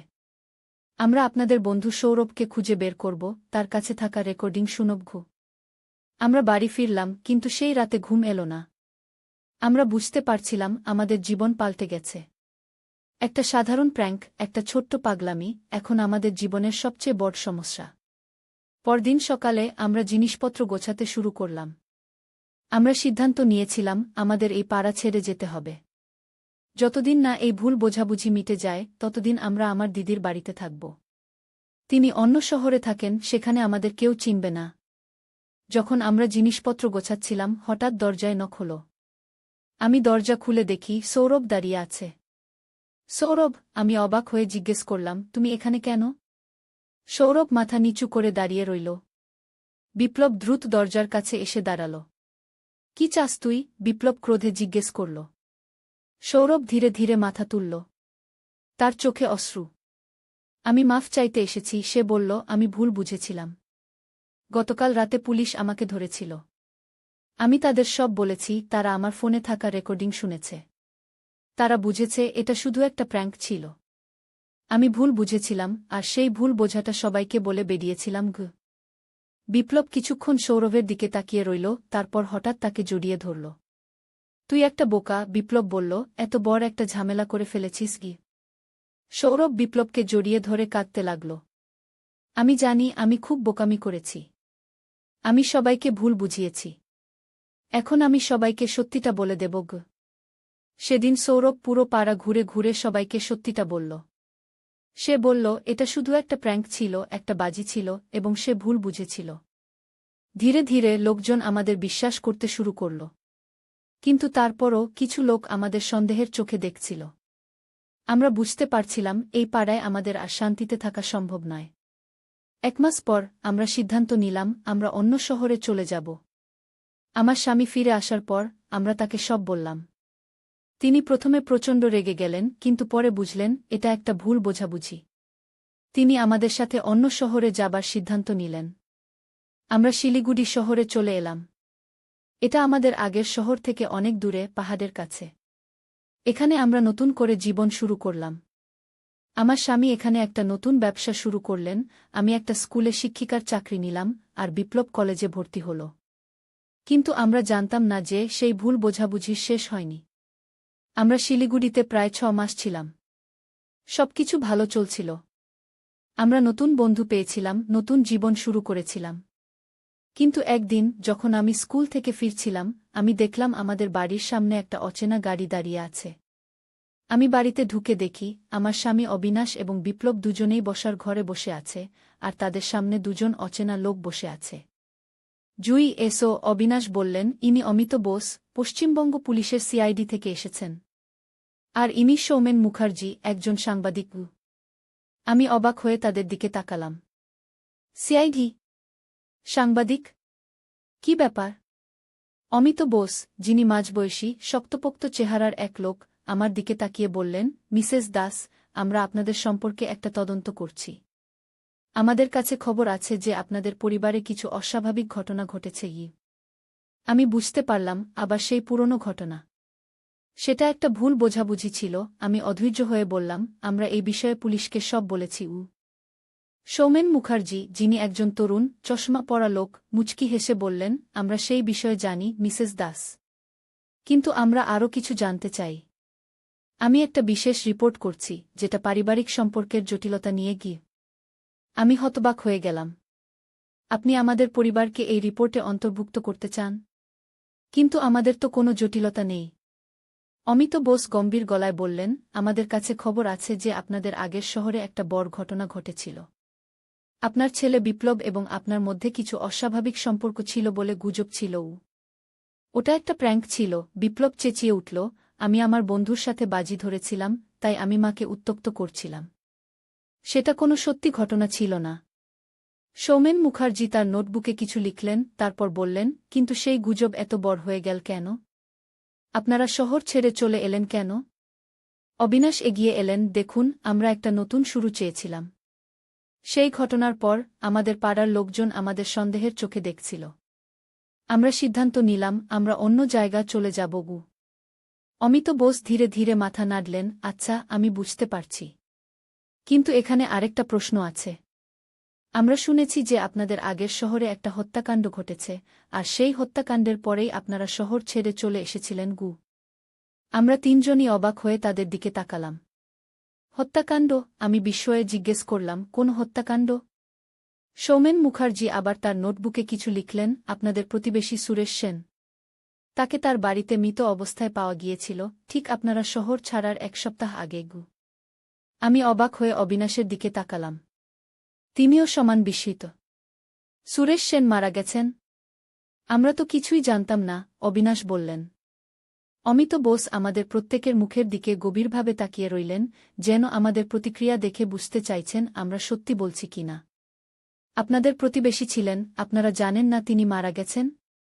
আমরা জানতাম না। আমি সত্যিই অবাক হয়ে বললাম, আমরা শহর ছেড়ে চলে আসার আগে কয়েকদিন আমরা আমার দিদির বাড়িতে ছিলাম, যিনি সেই শহরের অন্য প্রান্তে থাকেন। হয়তো সেই সময়ে এই ঘটনা ঘটেছে গি।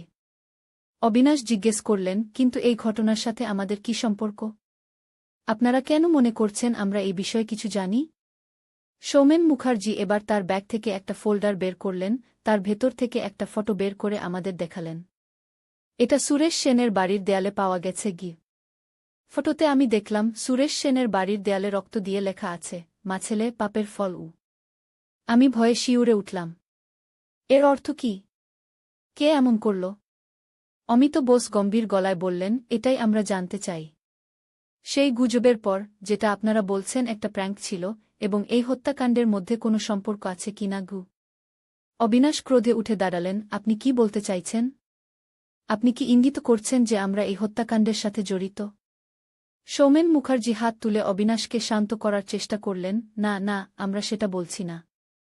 আমরা শুধু তথ্য সংগ্রহ করছি। আমরা জানতে চাই সুরেশ সেন কে ছিলেন, আপনাদের সাথে তার কি সম্পর্ক ছিল উ। আমি ভেবে দেখলাম, সুরেশ সেন? তিনি আমাদের পাড়ার একজন বয়স্ক লোক ছিলেন। আমাদের সাথে তেমন কোনো সম্পর্ক ছিল না। তিনি একটু অদ্ভুত স্বভাবের ছিলেন, বেশিরভাগ সময় নিজের বাড়িতেই থাকতেন গু। অমিত বোস আমার কথা শুনে মাথা নাড়লেন, আমরা শুনেছি তিনি সেই গুজব ছড়াতে বেশ সাহায্য করেছিলেন। তিনি নাকি সবাইকে বলেছিলেন যে তিনি আপনাদের বাড়িতে অদ্ভুত শব্দ শুনেছিলেন গু। বিপ্লব ক্রোধে মুখ লাল করে বলল, সুরেশ কাকু বাড়িতে থাকতে থাকতে পাগল হয়ে গিয়েছিলেন। উনি সব সময় অদ্ভুত অদ্ভুত কথা বলতেন। কেউ তার কথা বিশ্বাস করত না গি। সৌমেন মুখার্জি আবার তার নোটবুকে কিছু লিখলেন, তারপর বললেন, কিন্তু তারপরও, তার মৃত্যুর পরেই আপনারা শহর ছেড়ে চলে এলেন। এটা একটা অদ্ভুত সাদৃশ্য, তাই না? অবিনাশ দৃঢ় গলায় বললেন, এটা একটা সাদৃশ্য মাত্র। আমরা সুরেশ সেনের মৃত্যুর বিষয়ে কিছুই জানতাম না গি। অমিত বোস এবার আমার দিকে তাকিয়ে জিজ্ঞেস করলেন, মিসেস দাস, আপনার স্বামী যখন বিদেশে ছিলেন, তখন আপনি সুরেশ সেনের সাথে কোনো সম্পর্ক রেখেছিলেন কি? তার সাথে আপনার কোনো বিরোধ ছিল কি? আমি অবাক হয়ে বললাম, না। আমি তার সাথে প্রায় কথাই বলতাম না। আমরা শুধু পাড়ার লোক হিসেবে একে অপরকে চিনতাম, এর বেশি কিছু না গিয়ে। সৌমেন মুখার্জি আবার তার ব্যাগ থেকে আরেকটা ফটো বের করলেন, এটা সুরেশ সেনের বাড়িতে পাওয়া গেছে। আপনি কি এটা চিনতে পারেন? আমি ফটোটা হাতে নিয়ে দেখলাম। এটা একটা পুরনো ফটো, যেখানে আমি, বিপ্লব এবং সুরেশ সেন একসাথে দাঁড়িয়ে আছি। আমি মনে করার চেষ্টা করলাম, কবে এই ফটো তোলা হয়েছিল। এটা এটা হয়তো পাড়ার কোনো অনুষ্ঠানে তোলা হয়েছিল। আমি বললাম, আমার মনে পড়ছে না ঠিক কবে গি। অমিত বোস গম্ভীর গলায় বললেন, ফটোর পিছনে একটা তারিখ লেখা আছে। এটা তোলা হয়েছিল ঠিক সেই বর্ষার রাতে, যেদিন আপনার ছেলে বিপ্লব সেই তথাকথিত প্র্যাঙ্ক করেছিল উ। আমি অবাক হয়ে ফটোটা উল্টে দেখলাম। সেখানে সত্যিই সেই তারিখ লেখা আছে। কিন্তু এটা কিভাবে সম্ভব? সেদিন রাতে তো বৃষ্টি হচ্ছিল, আমরা বাড়ি থেকে বেরোইনি গিয়ে। সৌমেন মুখার্জি ধীরে ধীরে মাথা নাড়লেন, সেটাই প্রশ্ন। এই ফটো কিভাবে সেদিন তোলা হলো, যদি আপনারা বাড়ি থেকে না বেরিয়ে থাকেন? বিপ্লব এবার উঠে দাঁড়াল, আমি এই ফটো কখনো দেখিনি। এটা আসল নয়। অমিত বোস ফটোটা আবার নিজের হাতে নিলেন, এটা একটা আসল ফটো, ফরেনসিক বিশেষজ্ঞরা এটা যাচাই করেছেন গু। আমরা তিনজনই হতবাক হয়ে একে অপরের দিকে তাকালাম। এমন একটা ফটো, যেটা কখনো তোলা হয়নি, কিভাবে আসল হতে পারে? অবিনাশ ধীরে ধীরে বললেন, এটা হয়তো ফটোশপ করা হয়েছে গি। সৌমেন মুখার্জি এবার একটা চ্যালেঞ্জিং স্মাইল দিলেন, ফটোশপ? সেই সময়ে? আর কে করবে এমন কাজ? অমিত বোস উঠে দাঁড়ালেন, আমরা এখন যাব। আমরা আবার আসব, আরও কিছু প্রশ্ন নিয়ে। আপনারা শহর ছেড়ে যাবেন না, এটা আমাদের অনুরোধ। তারা চলে যাবার পর আমরা 3 জন ঘণ্টার পর ঘণ্টা বসে আলোচনা করলাম। আমরা বুঝতে পারছিলাম না কি ঘটছে। সুরেশ সেনকে হত্যা করল, সেই ফুটো কিভাবে তোলা হলো, আর কেনই বা আমাদের পরিবারকে এর সাথে জড়ানো হচ্ছে। সেদিন রাতে যখন আমরা ঘুমাবার জন্য প্রস্তুত হচ্ছিলাম, আমি হঠাৎ একটা বিষয় মনে করলাম। অবিনাশ, আমি বললাম, তুমি কি মনে করতে পারো সুরেশ সেন কখনো আমাদের বাড়িতে এসেছিলেন সেদিন? অবিনাশ চিন্তিত মুখে বললেন, আমি তো তখন বিদেশে ছিলাম, আমি কিভাবে জানব? আমি বিপ্লবের দিকে তাকালাম। বিপ্লব, সেদিন রাতে সুরেশ কাকু কি আমাদের বাড়িতে এসেছিলেন? বিপ্লব মাথা নাড়ল, না মা। সেদিন আমরা দুজন ছাড়া আর কেউ বাড়িতে ছিল না গি। আমি চিন্তিত হয়ে বললাম, কিন্তু সেই ফটো, এটা কিভাবে সম্ভব? অবিনাশ আমার হাত ধরলেন, এটা নিয়ে ভেবো না। এটা নিশ্চয়ই কোনো ভুল। আমরা কাল সকালে আইনজীবীর সাথে কথা বলব। পরদিন সকালে যখন আমরা আইনজীবীর অফিসে যাওয়ার জন্য প্রস্তুত হচ্ছিলাম, আমাদের ফোন বেজে উঠল। অবিনাশ ফোন ধরলেন, হ্যালো। তিনি কিছুক্ষণ শুনলেন, তারপর তার মুখ পাংশু হয়ে গেল। তিনি ফোনটা আমার দিকে বাড়িয়ে দিলেন, তোমার জন্য গু। আমি ফোন নিলাম, হ্যালো মিসেস দাস। একটা ভারী গলা ফোনে ভেসে এলো, আমি অমিত বোস বলছি। আমাদের আরেকটা সাক্ষ্য পাওয়া গেছে। সুরেশ সেনের হত্যার রাতে তার বাড়ির পাশে একটা গাড়ি দেখা গিয়েছিল, যেটার নম্বর প্লেট আপনার স্বামীর গাড়ির মতো গু। আমি অবাক হয়ে বললাম, কিন্তু সেটা কিভাবে সম্ভব? অবিনাশ তো তখন বিদেশে ছিলেন গু। হ্যাঁ, আমরা সেটা জানি, অমিত বোস বললেন, কিন্তু গাড়িটা আপনাদের, তাই না? আমি ভেবে দেখলাম, হ্যাঁ, সেটা আমাদের গাড়ি। কিন্তু অবিনাশ যখন বিদেশে ছিলেন, আমরা সেই গাড়ি ব্যবহার করতাম না। সেটা গ্যারেজে রাখা ছিল। আমরা আজ বিকেলে আপনাদের বাড়িতে আসছি, অমিত বোস বললেন, আমরা আপনাদের গাড়ি দেখতে চাই। সেদিন বিকেলে অমিত বোস এবং সৌমেন মুখার্জি আবার আমাদের বাড়িতে এলেন। তারা আমাদের গাড়ি পরীক্ষা করলেন। অবিনাশ তাদের গাড়ির চাবি দিলেন, তারা গাড়ির ভেতরে কিছু নমুনা সংগ্রহ করলেন। আমরা এই নমুনাগুলি ল্যাবে পাঠাব, অমিত বোস বললেন, আমরা দেখব এগুলি সুরেশ সেনের বাড়িতে পাওয়া নমুনাগুলির সাথে মিলে কিনা। আমরা 3 জনই উদ্বিগ্ন ছিলাম, কিন্তু আমরা জানতাম আমরা নির্দোষ।